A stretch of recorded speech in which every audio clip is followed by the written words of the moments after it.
Tu es entrepreneur, créatrice de contenu ou freelance, alors tu utilises sûrement Canva pour ton business. Mais malheureusement, la plupart des personnes l'utilisent mal et tu en fais peut-être partie parce que personne te dit que tu passes à côté de fonctionnalités incroyables qui pourraient te faire gagner des heures de travail. Parce que non, Canva c'est pas juste un outil pour faire de beaux designs, de beaux visuels. Si tu l'utilises bien, il peut te permettre de mieux structurer ton entreprise, automatiser des stratégies, des process et même collaborer beaucoup plus efficacement. Alors pas de stress, aujourd'hui je vais te montrer 5 fonctionnalités que tu dois absolument connaître et utiliser si tu as un business. À la fin de cette vidéo, tu sauras exactement comment optimiser Canva à 100% grâce à ces tips directement actionnables et tu seras une réelle Canva Queen. Alors c'est parti, on commence tout de suite avec le premier. Alors la première fonctionnalité qu'on va voir ensemble, ça s'appelle modèle de marque. Et les modèles de marque, ça vous permet de répliquer un template ultra facilement. Alors pourquoi c'est intéressant? Parce que la première erreur en fait qui fait perdre un temps monstre en termes de productivité, c'est le fait d'être tout le temps à la recherche de nouveaux templates, de toujours vouloir essayer des nouveaux formats. Ça fait perdre un temps fou parce qu'il y a un temps de recherche, un temps d'adapter le template à votre marque, etc. Alors que Canva a une fonctionnalité qui est vraiment fait pour ça. Alors pourquoi c'est utile? C'est utile pour plusieurs formats. Par exemple, je vais prendre l'exemple de mes carousels LinkedIn. Pour vos posts des réseaux sociaux, ce qui va être intéressant, par exemple pour gagner du temps en création de contenu, c'est de répliquer certains formats avec des templates tout prêts où vous avez juste à remplacer l'information. Par exemple, si je prends mes carousels LinkedIn, j'ai toujours ma première slide avec le titre qui, elle, va changer. Et après, on voit la construction, c'est assez simple. Des rectangles avec un gros titre et des petits fonds. Et si je décale sur un autre post, comme par exemple celui-là, effectivement, la première page est différente. Mais hop, si je me mets un peu comme ça, on retrouve bien en fait le même format. Les petites images comme ça en coin, le grand rectangle, le même fond. Et ça me permet, on voit encore ici, d'aller très vite du coup quand je vais créer mon contenu parce que j'ai juste à répliquer en fait le texte à chaque fois de manière différente. Ça aussi, ça va être très intéressant les modèles de marque pour par exemple ce qui va être stratégie par exemple pour des clients ou même stratégie pour vous parce que en soi par exemple si vous faites admettons que vous êtes community manager et que vous faites des stratégies à chaque début de mandat pour vos clients, au lieu d'à chaque fois trouver un nouveau template etc, ce qui va être intéressant c'est que vous ayez un template que vous répliquez, comme ça vous allez beaucoup plus vite à chaque fois que vous devez faire la stratégie de votre client. Et l'avantage du modèle de marque c'est que ça vous permet de le faire efficacement sans devoir rechercher une vieille stratégie, la dupliquer et ensuite devoir modifier toutes les informations sans exception, sans oubli pour pas qu'il reste une information d'un ancien client. Alors pour ça, il y a des modèles de marque. Alors déjà, les modèles de marque, où est-ce qu'on va les retrouver? Ça va être tout simplement dans l'onglet marque qu'on a ici à gauche. Alors oui, effectivement, c'est une fonctionnalité qui appartient à la version pro de Canva, mais elle est ultra pertinente et intéressante. Et là, vous allez avoir les modèles de marque que vous avez créer. C'est ici en fait qu'ils vont être tout recensés et que vous pouvez les trier. Alors comment créer un modèle de marque? Ce que je vais faire c'est que je vais prendre l'exemple de cette stratégie réseaux sociaux. Donc on va dire que c'est mon template, qu'il est prêt à l'emploi. Voilà, vous avez vraiment fait un template. Moi ce que je vous recommande déjà pour les templates que vous allez passer en modèle de marque, c'est que le contenu qu'il y a à l'intérieur, ce soit pas le contenu d'un client, mais que ça soit vraiment du contenu vierge, quitte à ce que ce soit du lorem ipsum. Alors là effectivement c'est le cas parce que j'ai pris un template en fait que je n'ai pas modifié juste pour l'exemple, mais en soi l'idée ça serait de juste que vous mettiez des zones de texte où par exemple vous écrivez en fait ce que vous devriez écrire. Donc par exemple ce que vous pouvez tout simplement faire si c'est une stratégie de réseaux sociaux, c'est avoir votre slide par exemple comme ça, définition de la cible et du message, et à chaque fois vous mettez ici des zones de texte avec écrit description, ce genre de choses, ou vous pourriez écrire titre 1, titre 2, titre 3, qui fait qu'à chaque fois en fait comme ça vous allez pouvoir remplacer les éléments simplement sans avoir à créer des zones de texte, remettre la typo, etc. Ici en fait ce sera vraiment prêt à l'emploi, vous aurez juste à chaque fois à double-cliquer et remplacer votre texte ultra simplement. Donc une fois que voilà votre template est prêt, vous l'avez bien en fait structuré en termes de texte, de vos zones de texte, comment il va être monté même en termes de slides, etc. Ce que vous allez faire, c'est que vous allez tout simplement ici venir dans partager et là vous allez avoir la possibilité de créer un modèle de marque. Donc il est écrit juste ici. Vous allez cliquer sur modèle de marque et là Canva en fait vous propose aussi, si vous voulez l'ajouter à un dossier en particulier, votre modèle de marque pour organiser. Les dossiers d'ailleurs on va en parler dans cette vidéo pour votre organisation un peu plus tard. Donc vous pouvez dès maintenant l'ajouter à un dossier ou juste le laisser parmi les autres modèles de marque et ensuite vous faites publier et là ça y est, vous avez un modèle de marque. En soi soi, c'est aussi simple que ça, c'est très rapide. Et là, soit vous avez la possibilité de directement copier le lien qui vous permet potentiellement de partager ce modèle de marque à une tierce personne, ou bien vous pouvez tout simplement accéder au dossier. Donc là, si je fais accéder au dossier, on voit que les templates qui sont des modèles de marque qui sont annotés, on le voit ici en fait avec la petite étiquette grise, et il a bien été créé. Et maintenant, si je vais dans mon onglet marque ici à gauche, comme je le montrais précédemment, il s'est ajouté aux côtés des autres. Donc en soi, c'est très rapide, très simple, comme on voit pour créer un modèle de marque. Là, pour la présentation, je suis passée par l'onglet partager, mais sachez, si je reviens par exemple sur mes carousels LinkedIn, il me propose aussi directement ici de créer un modèle de marque, donc je pourrais aussi avoir ce petit raccourci parfois, mais s'il n'apparaît pas, vous devez passer par partager. Une fois que vous avez créé votre modèle de marque, pour l'utiliser, ça va être très simple. Vous avez juste à cliquer dessus. Donc là, par exemple, je vais cliquer comme ça dessus. J'ai bien mon modèle de marque et là je vais pouvoir faire utiliser ce modèle de marque. Donc si je fais utiliser ce modèle, la Canva m'ouvre tout de suite à un nouvel onglet qui m'a dupliqué. Je peux dès maintenant le renommer. Donc là, je vais écrire par exemple stratégie client X. Et là, vous pouvez dès maintenant commencer à remplacer les informations et c'est aussi simple que ça. Du coup, c'est très direct, très rapide. Moi, je vais vous donner un exemple très concret d'un modèle de marque que j'avais créé dans le passé. Donc, je vais revenir ici. C'est un modèle de marque pour faire une charte de personal branding. Donc, c'est très simple en fait pour apprendre aux personnes vraiment à construire leur personal branding. Dans les annexes, je propose une charte pour les aider, un peu comme une charte en fait d'identité visuelle, une charte graphique. Donc, j'ai un template où à chaque fois en fait j'ai les informations comme ça à remplacer. Donc là par exemple c'est écrit ajouter une citation, ici qui suis-je, qui suit mon activité, donc il y a les exemples etc. à chaque fois et les gens en fait ont juste à remplacer leurs informations. Ensuite admettons que vous souhaitiez, vous avez créé votre modèle de marque, super, mais vous voulez je sais pas l'améliorer, le modifier, il est encore possible de le modifier, pas de panique à ce niveau là. Pour ça, si vous souhaitez modifier un élément par exemple de votre modèle de marque, vous revenez ici, vous cliquez sur le visuel et là sur les trois petits points vous avez la possibilité de modifier le modèle de marque. Vous faites modifier, donc là vous pouvez faire vos petits ajustements. Par exemple, on va dire je supprime ces éléments qu'on voit une petite diff. Et une fois que vous avez modifié comme ça les éléments que vous souhaitez, donc par exemple je vais le repositionner comme ça, Canva enregistre automatiquement. Donc là en soi je pourrais juste quitter mon onglet et le modèle de marque en fait est enregistré avec mes nouvelles modifications. À savoir que si vous souhaitez partager un modèle de votre template, un modèle de marque, ou si vous souhaitez en fait partager le lien du modèle pour que quelqu'un en fait puisse réutiliser à nouveau votre document, parce qu'il se peut que vous vouliez partager des documents mais que vous voulez pas que la personne elle puisse modifier le fichier source, vous voulez juste lui partager voilà un modèle. Vous allez venir ici dans l'onglet partager et ici en dessous vous faites afficher tout et vous avez un onglet qui s'appelle lien du modèle. Donc là vous cliquez, vous faites créer le lien du modèle et là ce lien là il va vous permettre à la personne qu'elle utilise votre template. Donc je vais vous donner un exemple, on va ouvrir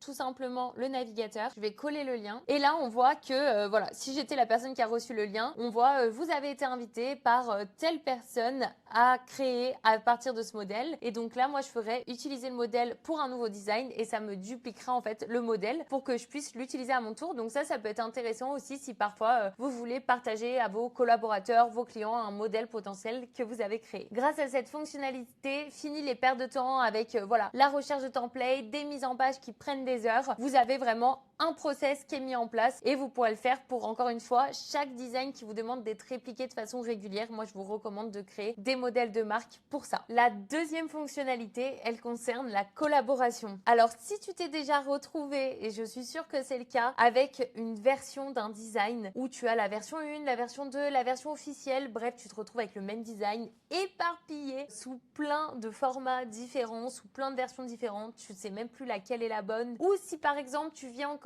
ces tonnes d'allers-retours par email, par WeTransfer à télécharger des dizaines de fois tes designs pour les envoyer à tes clients, tes collaborateurs, ton équipe pour avoir leur retour dessus et que tu fais comme ça des modifications sans arrêt. Enfin, tout ça, tu perds un temps fou. C'est vraiment des tâches parasites qui te font perdre beaucoup de temps, beaucoup de productivité. Alors que ça, tout est centralisé sur Canva et tout est fait sur Canva pour fluidifier ce process et le rendre agréable aussi bien pour toi que pour les personnes avec qui tu partages tes designs et c'est ce qu'on va voir de suite. Donc pour ça, il y a des outils de collaboration qui sont très simples et qui permettent vraiment d'échanger autour d'un design sur Canva. Donc ce que j'ai fait, c'est que j'ai ouvert un onglet où j'ai deux templates de carrousel, on va dire, pour des posts Instagram que j'aimerais faire réviser à un client ou bien à un de mes collaborateurs. Et pour ça, j'ai besoin de lui partager le design. Donc au lieu de le télécharger comme je le ferais, on va dire, sur une façon lambda et que je lui enverrai par email pour lui demander son retour, je vais utiliser les outils de Canva. Donc pour ça, je vais venir dans l'onglet partager. Et là, dans l'onglet partager, vous avez deux options. Vous avez ici la possibilité d'ajouter des personnes ou bien j'ai les liens de collaboration. Alors, si la personne, vous avez son adresse mail ou elle fait partie aussi de votre Canva, vous êtes dans la même équipe, vous avez la possibilité de tout simplement ajouter son nom ou son email ici. Donc, par exemple, je pourrais venir ajouter mon email ici. Et quand vous ajoutez l'email de quelqu'un pour lui partager le design, vous avez la possibilité d'ajouter un message. Là, vous pouvez tout simplement écrire ce dont vous avez besoin. Et ensuite, vous avez la possibilité de donner un certain accès à la personne. Donc, je peux choisir à ce que la personne modifie, elle puisse modifier en fait directement le design. Est-ce qu'elle puisse uniquement l'afficher, donc elle va juste pouvoir le regarder, ou bien est-ce qu'elle puisse commenter. Et ensuite, vous faites partager. Et là, la personne va recevoir l'invitation. L'autre option, si vous voulez pas intégrer l'email de la personne ou que vous l'avez pas forcément, ce que vous pouvez faire, c'est faire un lien de collaboration. Donc, vous allez cliquer ici sur la petite flèche. Vous allez mettre quiconque ayant le lien. Et là, pareil, je vais avoir la possibilité de choisir en fait les autorisations que je donne. Donc, est-ce que la personne, elle peut uniquement afficher, commenter ou modifier? Pour la faire simple, je vais vous faire l'exemple 3 fois. Comme ça, on va tout de suite voir comment ça apparaît à chaque fois. Si je choisis à ce que la personne avec mon lien, elle puisse uniquement afficher, voici comment ça va apparaître. Donc, voilà ce qui se passe. La personne n'a même pas en fait besoin forcément de se connecter et effectivement, elle peut comme ça afficher le design. Donc, on voit bien effectivement toutes les slides. J'ai la possibilité de dézoomer, etc. Par contre, si j'essaie de bouger quoi que ce soit, on voit que rien ne se passe, rien fonctionne. Donc, c'est vraiment, on le voit, c'est écrit ici en haut, lecture seule, on ne peut rien faire d'autre. Cette fois, avec le lien peut commenter, on voit que ça me l'écrit en haut, comment only. Donc, effectivement, je peux seulement commenter. Je vais avoir la possibilité de sélectionner des éléments et mettre un commentaire. Par exemple, ici, j'ai la petite bulle qui s'affiche. Et là, donc, cette fois, pour commenter, effectivement, il faut se connecter à Canva. Donc là, je vais faire le process. Comme ça, on va vraiment voir comment ça apparaît des deux côtés. Donc là, cette fois, quand je sélectionne un élément, je clique sur la petite bulle une fois connectée. Et là, je peux mettre mon commentaire. Par exemple, je peux dire titre trop long. Je fais envoyer. Et puis, vous pouvez vraiment, en fait, faire comme ça tout au long, plein de commentaires. Et vous pouvez même ajouter des petits éléments. Donc, je peux décider de mentionner, par exemple, une personne. Si je vois qu'elle travaille pour qu'elle soit vraiment notifiée et lui attribuer par exemple la tâche, la modification que je demande, je peux mettre un petit emoji et puis vous pouvez même comme ça vraiment ajouter des petits éléments avec les petites mains. Et là par exemple je fais soumettre le commentaire et vous pouvez venir commenter comme ça. Donc ça c'est ultra pratique si vous partagez ce genre de lien à vos clients. Et du coup comment ça apparaît de l'autre côté? Déjà si je reviens sur ma page d'accueil ici on voit que j'ai des notifications supplémentaires où tout simplement je vois apparaître effectivement les commentaires que la personne m'a attribué, donc comme ça je suis notifiée directement. Et si je reviens sur mon design, on voit qu'il y a des petites bulles et je vois les commentaires qui m'ont été laissés. D'ailleurs, si j'appuie ici, là on voit que j'ai la petite pastille avec les notifications. Je peux voir tous les commentaires d'un coup qui m'ont été mis s'il y en a beaucoup, ou bien je peux vraiment venir slide par slide, cliquer et là voir titre trop long. Ok, donc je modifie mon titre. Là, je vais faire semblant d'enlever des mots. Hop, et là, ça y est, ça a été fait. Donc je peux cliquer sur la coche et dire voilà, ça a été résolu. Pareil, je viens après sur le deuxième commentaire et je peux répondre comme ça, même un message. Et du coup, vous pouvez communiquer très simplement et collaborer comme ça très simplement et télécharger votre design seulement une fois qu'il est terminé, qu'il est OK et validé. Et du coup, ça vous fait gagner un temps fou, cet outil de collaboration. Et enfin, la dernière option qu'il y avait, effectivement, c'est de partager un lien où la personne peut directement modifier. Donc là, en fait, tout simplement, quand elle va ouvrir le design, ça va vraiment l'ouvrir dans l'éditeur Canva et elle va pouvoir modifier le template au même titre que vous. Donc, on voit comme c'est le cas ici, cette fois, je vais pouvoir totalement bouger les éléments. Et si je reviens sur mon compte Canva, effectivement, les éléments auront été bougés comme on peut le voir ici. Donc ça y est, fini les allers-retours. Il faut absolument que tu utilises ça. Tu vas voir, tu vas gagner un temps fou. Ça va vraiment t'éliminer toutes ces tâches parasites. Et en plus, tu es notifié. C'est à la fois, encore une fois, fluide, beaucoup plus fluide pour tout le monde, les process. Donc c'est vraiment un outil qui est ultra top. La troisième fonctionnalité que tu dois absolument connaître, c'est le fait de pouvoir t'enregistrer sur Canva. Et oui, c'est possible. Et je vais te dire à quoi ça sert. Souvent, tu vas devoir expliquer un design, pourquoi tu as fait tel ou tel choix. Ou bien tu vas vouloir vraiment présenter une stratégie, mais le problème c'est que tu dois soit rédiger un mail à rallonge pour pouvoir l'expliquer, ou bien tu dois placer un énième meeting pour expliquer ça, alors que ça pourrait tout simplement être enregistré pour faire gagner du temps à tout le monde. Alors effectivement aujourd'hui il existe des outils comme Loom qui te permettent de le faire. Malheureusement, soit tu vas avoir une limite de temps selon le forfait que tu as, ou bien c'est tout simplement pas internalisé à Canva et du coup tu as un moyen beaucoup plus rapide de le faire puisqu'on peut le faire avec Canva. Donc l'idée c'est que je te montre montre ça tout de suite. Et l'avantage de t'enregistrer, c'est que déjà tu vas gagner du temps. En plus de ça, ça va être plus clair pour tout le monde parce que l'information sera transmise correctement à l'oral plutôt que de faire des gros pavés ou de placer des meetings comme je le disais. Et en plus de ça, donc tu l'envoies en un clic et la personne, elle peut y revenir quand elle a besoin. Donc si elle a besoin de réécouter ta présentation, que ce soit pour t'expliquer un design ou te présenter une stratégie, elle peut y revenir ultra facilement et simplement. Alors pour s'enregistrer, c'est un petit peu caché cette fonctionnalité. En soi, tu vas venir ici dans importer et en fait, en dessous d'importer des fichiers, il y a un bouton auquel on ne prête jamais attention, mais c'est le bouton enregistrez-vous. Et donc là, si je clique sur enregistrer, ça va m'afficher les paramètres d'enregistrement. Donc là, en fait, j'arrive un peu dans le studio. Donc ici, il y a votre caméra qui apparaît. Et puis déjà, ça va me proposer la sortie de caméra, le micro que je souhaite utiliser. Et puis, je vais avoir aussi des petites options dès maintenant. Donc je peux soit choisir de même mettre un filtre sur mon visage. Vous voyez là, si j'essaie, je peux vraiment mettre des petits effets comme ça pour vraiment retoucher un peu, on va dire, la couleur. Donc en soi, moi, je vais laisser normal. Ensuite, vous pouvez même mettre des effets. Vous pouvez un peu vous pimper comme ça si vous le souhaitez avant de vous enregistrer. Et si je reviens dans les petites options, j'ai la possibilité de changer la forme. Donc je peux me mettre comme ça sous forme de rectangle ou sous forme de cercle. Donc je vais mettre sous forme de rectangle, comme ça on va bien différencier les deux enregistrements. Et j'ai la possibilité de désactiver la caméra et juste de m'enregistrer, on va dire, vocalement. Et une fois que vous êtes prêt, vous allez pouvoir tout simplement lancer l'enregistrement. Donc vous pouvez lancer votre enregistrement, commencer à parler. Donc là, on voit que c'est en train d'enregistrer. Donc moi, effectivement, il y a un double enregistrement là. Mais là, vous pouvez tout simplement présenter à la personne que vous souhaitez votre stratégie et passer comme ça de slide en slide pour lui transmettre l'information ultra rapidement et simplement. Et une fois que c'est terminé, ce que vous allez faire, c'est que vous allez cliquer sur terminer. À savoir que si vous voulez réfléchir des fois avant de passer à une autre slide ou voilà, savoir un peu réfléchir à ce que vous allez dire, vous avez la possibilité de mettre en pause l'enregistrement, par exemple relire vos notes et ensuite reprendre l'enregistrement et recommencer à parler pour présenter vos slides. Et une fois que c'est fait, vous allez faire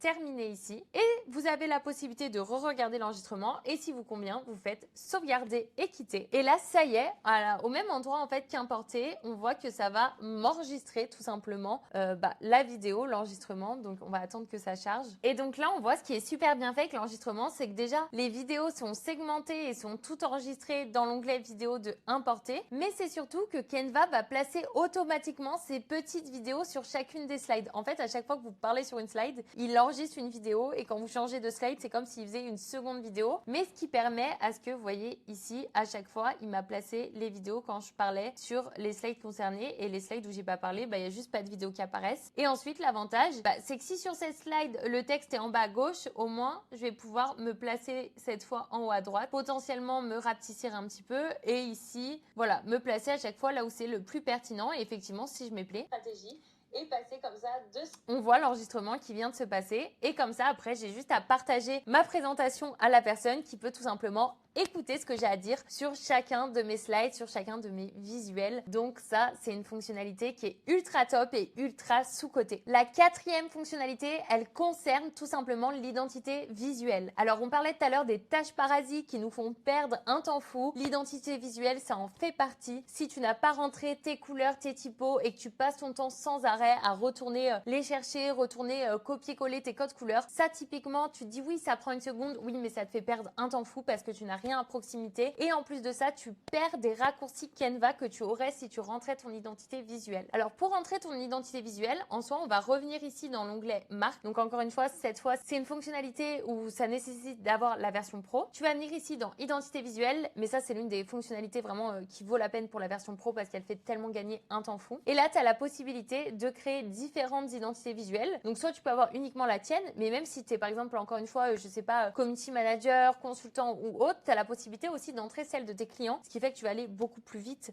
quand tu vas devoir créer leur contenu parce qu'à chaque fois, tu as leur identité qui est déjà rentrée. Alors, par exemple, on va faire comme si j'ajoutais mon identité visuelle, donc je vais appeler test et vous faites créer. C'est aussi simple que ça et là, vous allez avoir tous les éléments que vous pouvez rentrer pour votre identité visuelle. Alors ici, il y a plein de gens qui vont me dire oui, mais moi, j'ai rentré mes couleurs, mes typos. Oui, mais est-ce que vous avez rentré tous les éléments? Parce que la grosse erreur, en fait, c'est de rentrer justement uniquement à la limite le logo, 2-3 typos et les couleurs. Alors qu'en soi, vous pouvez rentrer beaucoup plus et c'est tous ces éléments de façon globale qui vont vous faire gagner en productivité, vous faire gagner un temps fou et d'utiliser aussi pleinement les outils derrière à travers différentes fonctionnalités. Que si vous n'avez pas tout rempli, effectivement, vous allez sous-exploiter beaucoup d'éléments. Ce qu'on va voir ensemble, c'est qu'on peut tout rentrer et qu'on peut rentrer bien plus. Alors déjà, une fois que vous allez créer comme ça votre identité visuelle, que vous l'avez nommée, vous avez la possibilité d'ajouter un logo, vos palettes de couleurs. Donc là, à chaque fois, vous pouvez venir ajouter comme ça des couleurs. Vos polices, classées sous forme de titres, sous-titres, etc. Enfin, vraiment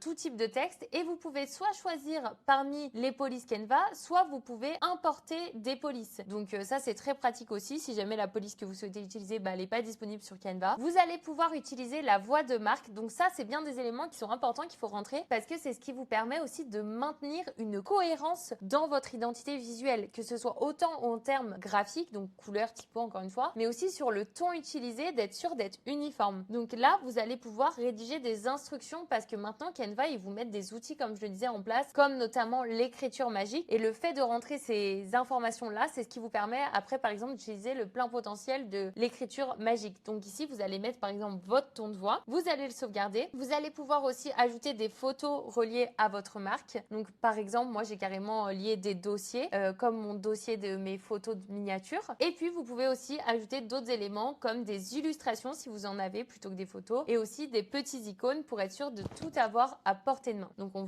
retrouve en fait tous ces différents onglets là aussi qui vous permettent de naviguer. Donc pour vous montrer un exemple avec ma propre identité visuelle, je vais retrouver mon logo, mes couleurs, on voit bien les codes couleurs. Donc ça me reprend en fait les codes couleurs de mon logo et ma palette de couleurs. Je vais avoir mes polices où j'ai mes titres, mes sous-titres, le corps de texte et aussi quelle police j'utilise pour mes par exemple titres de miniatures YouTube. Je vais avoir ma voix de marque qui est rentrée et un dossier qui est relié pour le moment qui est celui de mes miniatures. Et à terme, quand j'aurai vraiment un pattern en termes d'illustration et d'icônes, je viendrai tout simplement les ajouter ici. Alors pourquoi c'est utile tous ces éléments? Déjà pour ce qui est de la voix de marque, si je fais ici tester la voix de marque, en fait ça va vous permettre tout simplement de pouvoir rédiger vos textes par rapport à ce que vous avez rentré. Par exemple ici, si je fais générer du texte de marque, vous allez pouvoir dire rédige un post avec des astuces Canva, générer. Et là, il va utiliser mon ton ensuite pour générer le texte. Donc là, on voit, il génère le texte. Et là, vous pouvez l'insérer. Et là, il aura utilisé mon ton de voix et respecté que je lui ai dit, respecter mes typos, etc.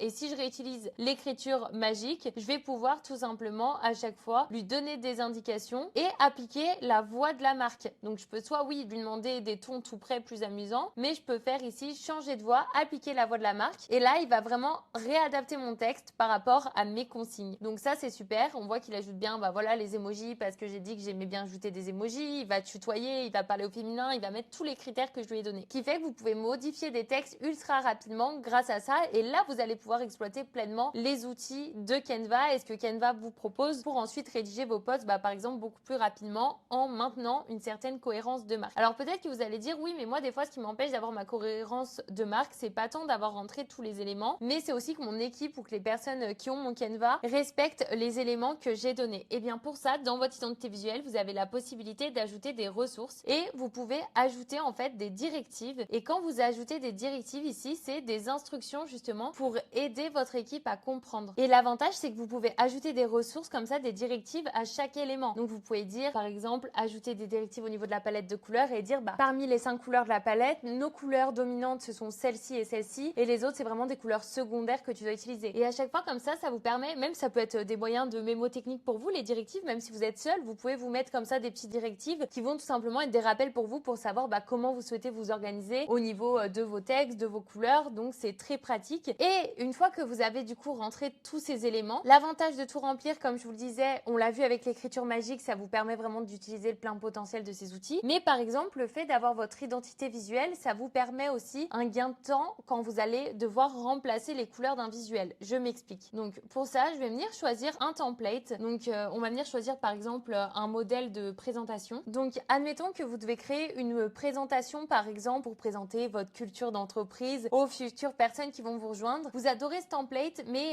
il correspond pas du tout aux couleurs de votre marque et c'est quand même un template sur la culture d'entreprise. Donc plutôt que de venir changer les couleurs une par une ici, de venir dans les couleurs avec votre palette et ici cliquer à chaque fois sur les couleurs pour remplacer le fond, vous avez deux solutions. Soit vous cliquez par exemple sur le fond ici et vous allez faire vous allez cliquer, par exemple, moi je vais cliquer sur mon rose et je vais faire tout modifier. Du coup, tout le bleu clair qui aura sur la présentation va se transformer en rose, comme on l'a vu ici. Mais l'inconvénient de ça, c'est que oui, ça permet de changer en un clic une couleur. Par contre, tout ce qui était vert, par exemple, ça n'a pas été modifié. Du coup, c'est toujours pas cohérent avec ma marque. Donc, je vais revenir en arrière. Par contre, un outil qui va être ultra utile, vu qu'on a rentré tous les éléments de notre marque, ça va être de venir ici dans Design. Et ça, vous pouvez le faire vraiment sur n'importe quel design, l'astuce que je vous montre. Et ici, vous avez un onglet qui s'appelle Style. Donc, vraiment, encore une fois, vous pouvez le faire sur n'importe quel contenu Canva. Là, on voit que ma palette de couleurs est bien sélectionnée. Et là, ce que je vais pouvoir faire, c'est je vais pouvoir tout simplement sélectionner tous les éléments qui concernent ma marque pour transformer ce design à mon image. Donc déjà, pour commencer, je vais pouvoir appliquer ma palette de couleurs à toutes les pages. Donc là, je fais appliquer à toutes les pages. Si je veux avoir une autre combinaison, je peux recliquer comme ça différemment pour avoir une combinaison jusqu'à ce que j'ai une combinaison finalement qui me plaît. Et une fois que c'est fait, je fais appliquer à toutes les pages. Donc là, on voit que toutes les pages ont bien mon code couleur. Ensuite, ce que je vais pouvoir faire, c'est appliquer la police de marque également à toutes les pages. Donc on voit comme ça que grâce à ça, en fait, au final, ça va très vite de remettre le template à mon image parce que en amont, justement, j'ai pu rentrer tous ces paramètres qui me permettent de faire ça. Et en un clic, on a un template, voilà, que vous pouvez présenter avec votre culture d'entreprise. Vous avez juste à la limite à vérifier que chaque élément soit en place, que ça dépasse pas trop les marges, mais du coup, vous êtes allé beaucoup plus vite pour appliquer votre cohérence de marque à l'ensemble des designs et des visuels. Et enfin, le cinquième et dernier point, mais pas des moindres, ça va être le fait d'organiser ton interface. Alors, vu comme ça paraît pas fun et pourtant, c'est ce qui te fait perdre le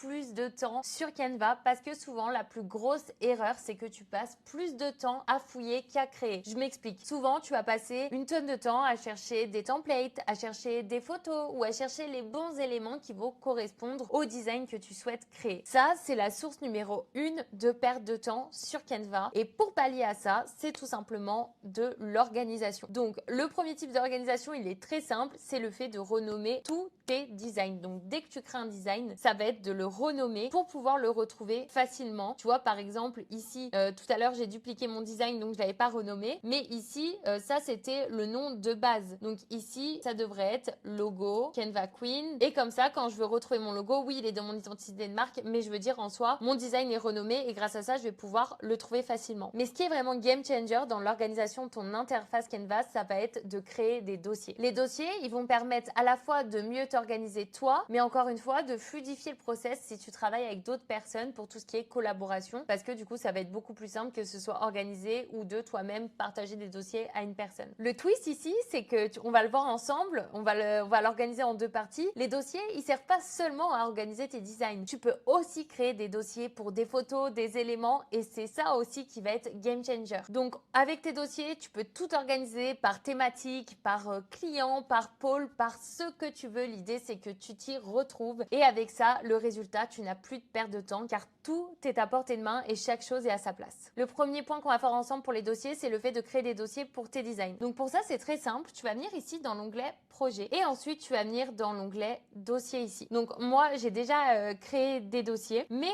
quand tu veux ajouter un nouveau dossier, tu viens ici, tu fais ajouter des nouveaux éléments et là, tu as la possibilité d'ajouter un dossier tout simplement. Et donc là, tu vas pouvoir nommer ton dossier. Donc par exemple, on dit qu'on va faire un dossier par pôle. Donc ça va être le dossier marketing par exemple. Je vais faire poursuivre. Et là, j'ai mon dossier marketing qui a été créé. Qui est super, une fois que tu as créé un dossier, tu peux même aller plus loin dans l'organisation en créant des sous-dossiers. Donc par exemple, ici, je peux revenir tout simplement dans ajouter des éléments. Je refais dossier et cette fois, je fais mon sous-dossier, par exemple, post Instagram. Et ensuite, je pourrais faire un sous-dossier, post LinkedIn, etc. Et une fois que j'ai fait mes sous-dossiers, là, tu vas pouvoir ajouter tes designs. Donc, si tu veux déjà ajouter des designs qui sont existants, tu viens tout simplement dans ajouter un design. Là, tu vas pouvoir naviguer à travers tout simplement tous tes projets pour les ajouter. Tu peux même rechercher directement le nom. Tu peux aussi dès maintenant créer un nouveau design qui sera directement intégré à ce dossier. Sinon, tu peux tout simplement aussi passer par ta page d'accueil, cliquer sur un de tes designs, faire déplacer dans un dossier quand tu as cliqué sur les trois petits points. Et là, je peux choisir de le déplacer dans l'onglet marketing et je fais déplacer dans le dossier. Et si je reviens dans projet, marketing, on voit que mon design apparaît bien ici. Donc en soi, pour organiser tes designs, c'est aussi simple que ça avec tes dossiers. L'avantage, c'est qu'ensuite, effectivement, tous tes dossiers sont réunis ici et puis tu peux tout simplement les trier par date de modification, les plus récents de A à Z, etc.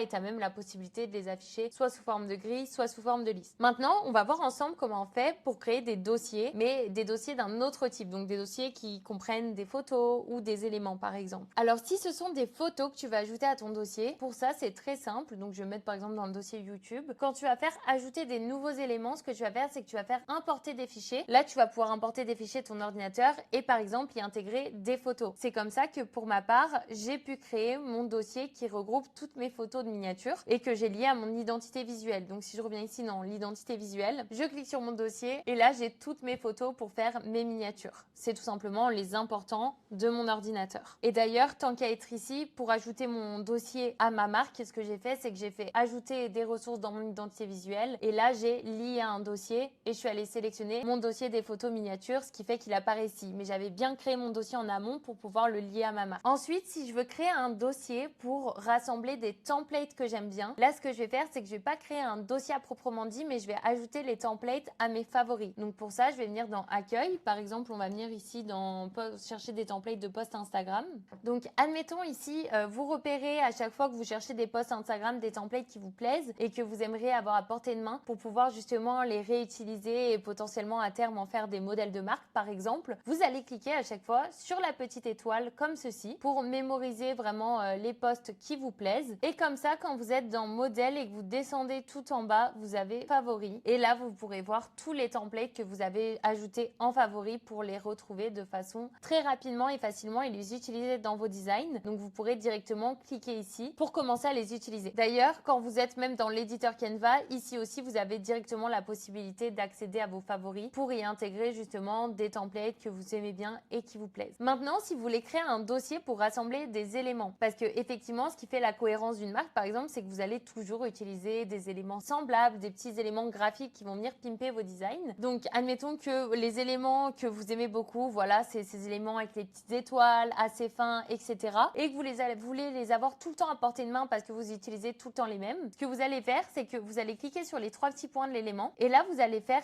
ajouter au dossier. Et si votre dossier n'existait pas, vous faites ajouter, vous faites créer un dossier et là, vous l'appelez par exemple élément cosmique, déplacer dans le nouveau dossier et là à chaque fois vous allez pouvoir comme ça intégrer vos éléments tout simplement en les ajoutant au dossier. Et ça, pourquoi encore une fois c'est super pratique, parce que vous allez pouvoir le lier après à votre modèle de marque. Donc si jamais vous ne liez pas le dossier à votre marque, pour le retrouver vous venez ici dans projet et puis c'est ici que vous allez voir tous vos dossiers et là j'ai bien éléments cosmiques et comme ça quand je crée mon design je peux simplement et rapidement utiliser mes éléments et du coup je gagne encore une fois un temps fou quand je crée mon contenu parce que tout est organisé et je sais, j'ai des petits raccourcis pour retrouver en fait facilement mes éléments. Vous voyez, si là vous ajoutez vos templates, par exemple, hop, j'ai mon template qui est directement à portée de main. Je viens ensuite récupérer l'onglet projet, éléments cosmiques et là je peux venir du coup pimper mon design ultra rapidement. Et si je viens lier même un peu ce qu'on a appris et que cette fois je remonte tout en haut dans design, style et j'applique les couleurs, en 3 clics j'ai mis exactement mon brand à ce design et ça m'a pris quelques secondes. Donc vous voyez, toutes ces fonctionnalités mis bout à bout, ça va vraiment vous faire booster votre productivité et votre workflow. Ça y est, maintenant tu as toutes les clés en main pour maximiser ton utilisation de Canva, booster ta productivité et gagner un temps fou. D'ailleurs, dis-moi en commentaire quelle astuce t'as préférée ou laquelle t'as hâte de mettre en place, j'ai hâte de savoir. Et si cette vidéo t'a plu, eh bien n'hésite pas à mettre un petit like et à t'abonner à la chaîne pour découvrir plus d'astuces sur Canva. Aussi, si tu veux apprendre à maîtriser Canva de A à Z, j'ai fait un tuto complet sur le sujet. Le lien est en description, je t'invite vivement à aller voir la vidéo. Et moi de mon côté, je te dis à très bientôt pour une prochaine vidéo. Bye!